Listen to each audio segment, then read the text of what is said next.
তোমরা কি জানো সবচেয়ে বড় ভিখারি কে? সাহাবায়ে কেরাম বলেছেন আল মুফলিসু ফিনা মাল্লা দিনার লাহু ওয়ালা দিরহামা। হে আল্লাহর রাসূল, আমাদের মধ্যে সবচেয়ে বড় ভিখারি হলো সে যার টাকা পয়সা নাই। নবীজি বলছেন না, সেই ভিখারির কথা বলি নাই। সবচেয়ে বড় ভিখারি সে যে দুনিয়াতে হজ ওমরা করেছে, নেকামল করেছে, কোরআন তেলাওয়াত করেছে, দান সাদেকা করেছে, তাসবিহ তাহলিল করেছে, নফল রোজা রাখছে, নফল নামাজ পড়ছে, ওয়াজ মাহফিলে গেছে, ওয়াজ মাহফিল শুনছে, মাহফিলে টাকা দিছে, মাদ্রাসায় টাকা দিছে, অনেক ভালো ভালো কাজ করছে, টুপি লাগাইছে, দাড়ি লাগাইছে, জুব্বা লাগাইছে, সবই ঠিক ছিল, কিন্তু সে মানুষের হক মেরেছে।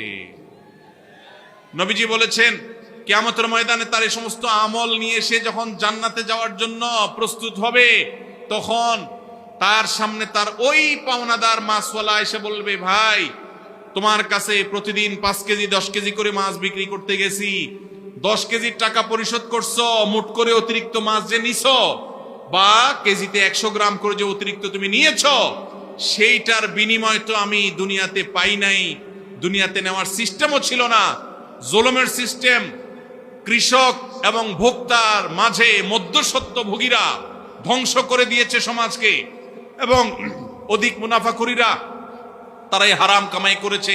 সেদিন ওই নেকামল নিয়ে যাওয়ার পরও আপনার সওয়াব তাকে দিয়ে তারপর আপনাকে জাহান্নামে যেতে হবে। ওই যে নেকামল করেছেন এগুলো সওয়াব দিয়ে দিতে হবে।